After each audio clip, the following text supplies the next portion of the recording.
"There's been an incident with your daughter," the daycare director said when I answered my phone during a board meeting.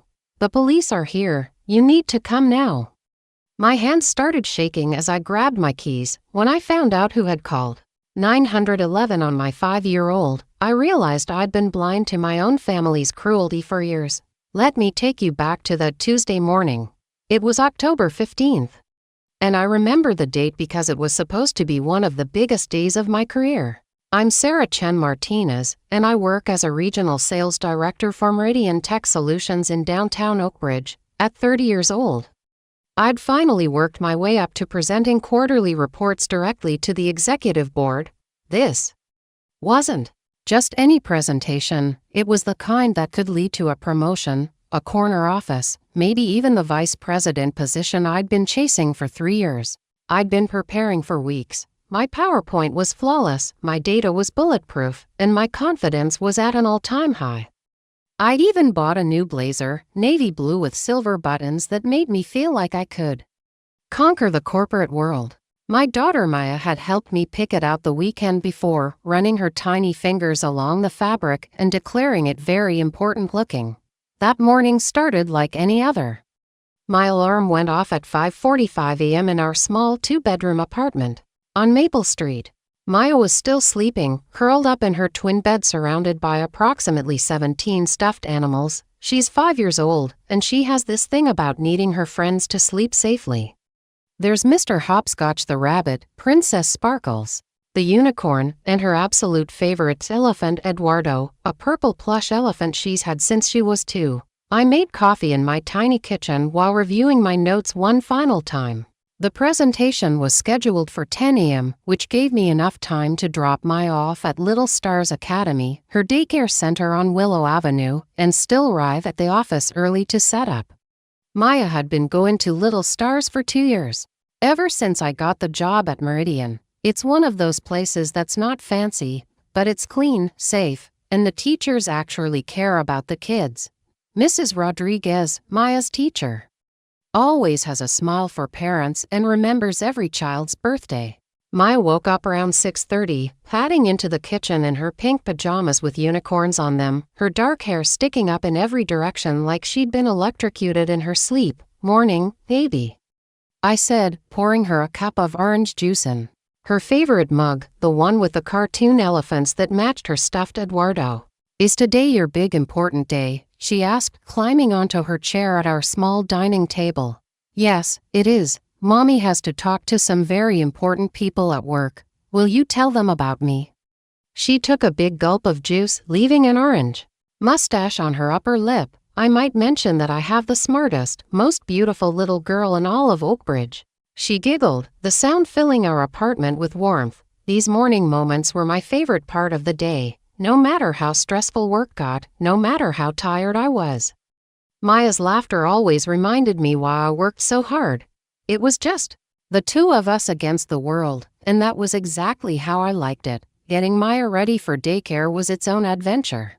She insisted on wearing her favorite dress, the yellow one with sunflowers that was getting too small, but she refused to give up. I helped her brush her teeth, braided her hair into 2 neat pigtails, and made sure Eduardo was safely tucked into her little backpack. "Promise Eduardo won't get lonely today?" she asked as we walked to my Honda Civic.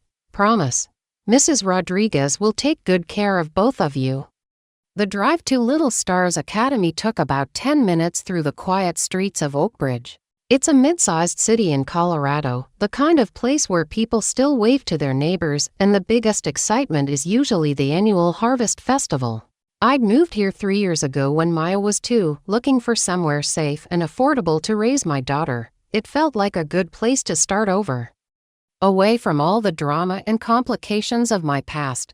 Little Stars Academy sits in a converted house on Willow Avenue, painted cheerful yellow with blue shutters and a playground in the back. Maya always got excited when she saw the building, bouncing in her car seat and pointing out her classroom window. This morning was no different. "There's Mrs. Rodriguez," Maya squealed as we pulled into the parking lot. Indeed, there was Maya's teacher, standing by the front door welcoming children with her usual bright smile. I walked Maya to her classroom, kissed her goodbye, and reminded her to be good. She was already running toward the art station where some of her friends were working on a project involving way too much glitter. Mrs. Rodriguez assured me Maya would have a great day, and I believed her. Maya loved daycare, she loved her friends, she loved the activities, and she'd never had any problems there. I drove to work feeling optimistic. The presentation was going to go well. I could feel it. The morning traffic was light, my coffee was the perfect temperature, and even the radio was playing all my favorite songs. It felt like the universe was aligning for success.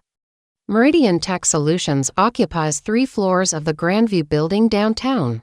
It's not the fanciest office, but it has big windows and decent coffee, and most importantly, it pays well enough for me to support Maya on my own. I'd been working there for just over 2 years. Starting as a junior sales associate and working my way up through determination and a lot of late nights. I arrived at 8:15 a.m., giving myself plenty of time to set up the conference room and review my presentation one more time. My boss, Jana Whitmore, was already there when I arrived, along with several executives I recognized but had never spoken to directly.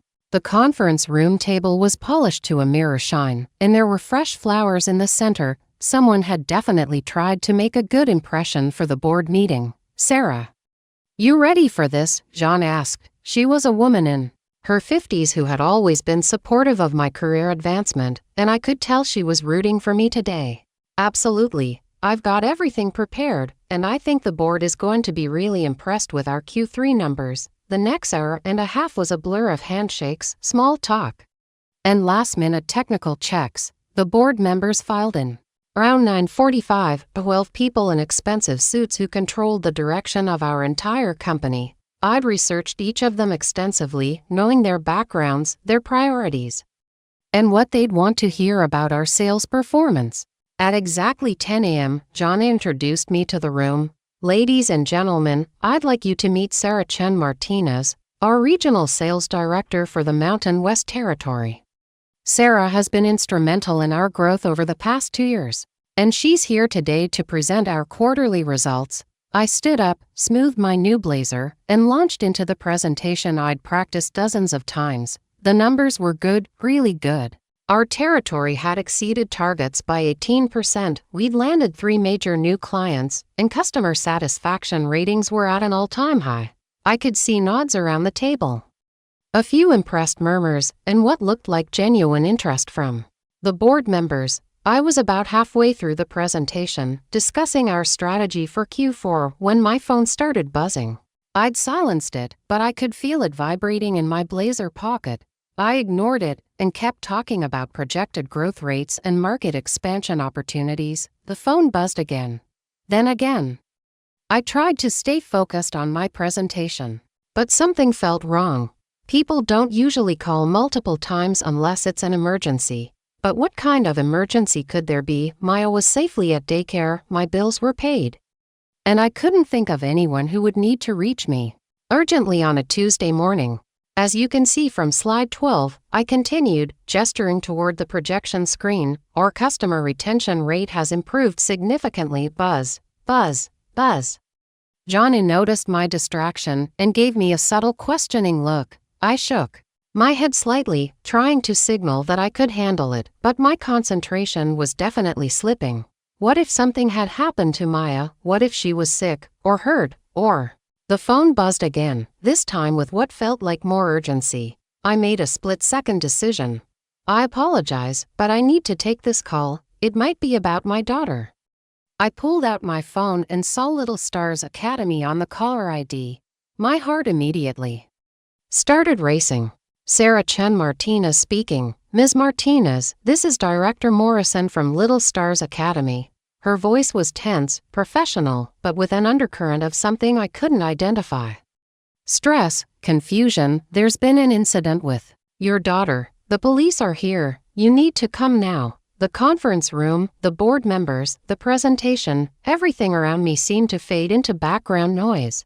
My hands started shaking as I processed what she'd just said. "Police? At Maya's daycare? What kind of incident? Is Maya hurt? What happened? I can't discuss details over the phone. Please just come as quickly as you can. Maya is safe, but..." "We need you here immediately." The line went dead. I stared at my phone for a second, my mind racing through possibilities. Had there been an accident? Was someone hurt? Why were the police involved with a daycare situation? The entire boardroom was staring at me. Jonna had stood up and was walking around the table with concern written all over her face. "I'm sorry," I said, my voice shaking. "There's an emergency with my daughter. I have to go." I didn't wait for permission or explanations. I grabbed my purse, my keys, and my presentation materials, and headed for the door. Behind me, I heard Jonna telling the board members that we'd need to reschedule, but her voice sounded like it was coming from underwater. The elevator ride down to the parking garage felt like it took hours. My mind was spinning with worst-case scenarios. Had Maya been hurt on the playground? Had there been some kind of accident during our time? Why would the police be involved? Director Morrison had said Maya was safe, but what did that even mean? I was supposed to be presenting quarterly sales figures to 12 executives in downtown Oakbridge that Tuesday morning. Instead, I was racing through traffic at 11 a.m., trying not to panic while my phone kept buzzing with calls I couldn't answer. The drive to Little Stars Academy usually took 25 minutes from downtown. I made it in 14, running at least 3 red lights and probably breaking several speed limits. My Honda Civic had never been pushed that hard, but all I could think about was getting to Maya. When I pulled into the parking lot of Little Stars Academy, my worst fears were confirmed. There were 2 police cruisers parked out front, their black and white paint stark against the cheerful yellow of the daycare building. Not the kind of thing you expect to see at a preschool. Not the kind of thing that should ever involve your kindergartner. I parked crooked, taking up 2 spaces, and ran toward the front entrance. My heels were clicking against the asphalt like a frantic countdown timer. The front door, usually propped open with a cheerful wooden sign, was closed. I could see through the windows that there were adults clustered in the main hallway, talking in hushed voices. I burst through the front doors, probably looking like a crazy person in my wrinkled blazer and disheveled hair. The receptionist, Mrs. Chen, no relation, despite the shared last name, looked up from her desk with eyes full of sympathy and something else. Confusion, maybe. Or was it anger? "Sarah, thank goodness you're here." She stood up quickly, her usual cheerful demeanor replaced by something more serious. "Maya's okay physically, but this whole situation, it's just..." She shook her head, like she couldn't find the right words. "Where is she? What happened? Why are the police here?" "She's in Director Morrison's office with one of the officers, room 105, down the hall." "Maya's not in trouble," she added quickly, seeing the panic in my eyes. "She didn't do anything wrong. This is about, well, Director Morrison will explain everything." I nodded and started walking down the hallway that suddenly felt like it stretched for miles. The walls were decorated with children's artwork, finger paintings, and crayon drawings of families and houses and sunshine. Under normal circumstances, I always smiled at these displays of innocent creativity. Today, they felt surreal, like decorations in a nightmare. Through the glass door of room 105, I could see my daughter sitting in a chair that was too big for her, swinging her legs back and forth the way kids do when they're nervous or bored. She was clutching Eduardo, her purple elephant, against her chest like a shield. A uniformed police officer was crouched down at her eye level, talking to her gently, while Director Morrison stood nearby with her arms crossed and a grim expression on her face. The moment Maya saw me through the glass, her composure cracked completely. Her face crumpled into tears and she jumped out of the chair, running toward the door. I pushed it open and scooped her up immediately, feeling her tiny arms wrap around my neck like she was drowning and I was the only life preserver in sight. "Mommy, I didn't do anything bad," she whispered into my ear, her voice muffled by tears and my hair. "I promise I was good. I shared my crayons and I helped clean up the blocks and I didn't hit anyone even when Tommy took my elephant." That's when I knew something was very, very wrong. Maya was defending herself against accusations I hadn't even heard yet. Someone had made her feel like she was in trouble for something serious enough to warrant police involvement. I looked up at Director Morrison and the police officer, my mother's instincts fully activated and my professional composure completely gone. What the hell is going on here, you know? Looking back now, I can see all the warning signs I missed. But that Tuesday morning, my life felt perfectly normal. Chaotic, sure, a single motherhood always is, but it was my chaos, and I had it under control. Or at least I thought I did. Let me tell you about what normal looked like for Maya and me. Before everything fell apart, we lived in a small 2-bedroom apartment on Maple Street, nothing fancy but it was home. The rent was $1,200 a month, which was about all I could afford on my sales director salary, but it had a little balcony where Maya liked to garden in plastic pots, and the neighbors were quiet. Most importantly, it was ours. Our routine was sacred. Every weekday morning started the same way, my alarm at 5:45, coffee while reviewing work notes. Maya stumbling into the kitchen around 6:30 looking like she'd wrestled with her pillow all night. She'd always ask for special breakfast, which was just scrambled eggs with cheese cut into heart shapes, and I'd always pretend it was a huge production to make her giggle. Maya was the kind of kid who made everything better just by existing. She had this way of finding magic in ordinary things. Puddles were oceans for her toy boats, cardboard boxes became castles. The grocery store was an adventure where she'd help me hunt for items on our list. At 5 years old, she was smart, funny, and had more emotional intelligence than most adults I worked with. She'd been going to Little Stars Academy for 2 years, ever since I started at Meridian Tech. It wasn't the fanciest daycare in Oakbridge, that would be Bright Horizons Academy across town, where the doctors and lawyers sent their kids, but it was clean, safe, and affordable. More importantly, Maya loved it there. Mrs. Rodriguez, her teacher, was a woman in her 40s who genuinely cared about every child in her class. She knew Maya's favorite books, remembered when she lost her first tooth, and always had a hug ready for rough mornings. The other kids loved Maya too. She was the kind of child who included everyone, who shared her snacks without being asked, who would comfort a crying classmate even if she didn't know why they were upset. Tommy Brennan, the little boy she'd mentioned, was actually her best friend despite their occasional toy disputes. They'd been in the same class for 2 years and were practically inseparable. Work at Meridian Tech had been going really well too. I'd started as a junior sales associate making $38,000 a year, barely enough to cover rent and daycare, but I'd worked my way up. Long hours, weekend calls with clients, studying industry trends until my eyes burned. All of it was worth it because every promotion meant more stability for Maya. The regional sales director position came with a salary of $72,000, plus commission, plus benefits that actually covered Maya's doctor visits. Jonna Whitmore, my boss, had been instrumental in my advancement. She was one of those rare managers who actually wanted to see her team succeed. When I told her I was a single mom and needed flexibility for Maya's doctor appointments or daycare emergencies, she didn't make it a problem. She just said, "Figure out how to get your work done, and we'll make it work." So I did, and we did. The presentation that morning was supposed to be my next big step. The VP of sales position had been vacant for 3 months, and Jonna had been dropping hints that I was in the running. Not bad for a 30-year-old single mom who'd started at the company answering phones and making copies. Maya and I had actually celebrated the night before with ice cream and a Disney movie, planning what we'd do with the extra money if I got promoted. Maybe a bigger apartment.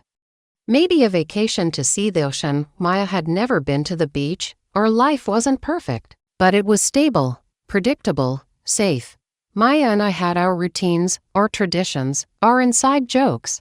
Every Sunday we'd make pancakes and watch cartoons. Every Friday was special dinner night where Maya got to pick what we ordered for takeout, usually pizza or Chinese food. We'd build a life that worked for us, just the two of us. I thought I was doing everything right. I worked hard to provide for my daughter. I was involved in her school activities. I read to her every night before bed. I thought I was protecting her from all the complicated, messy stuff that adults deal with. I thought our little bubble was secure. But here's the thing about feeling secure, it makes you complacent. It makes you trust that the people around you have your best interests at heart. It makes you believe that being a good mother and working hard and playing by the rules is enough to keep your child safe.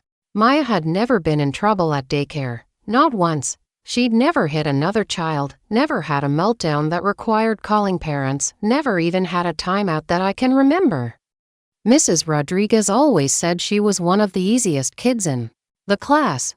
Happy, well-behaved, kind to others, the kind of child teachers love having around. So when Director Morrison called and said there was an incident involving police, my mind couldn't process it. Maya didn't get into incidents. Maya was the kid who reminded other kids to clean up their toys and share their snacks.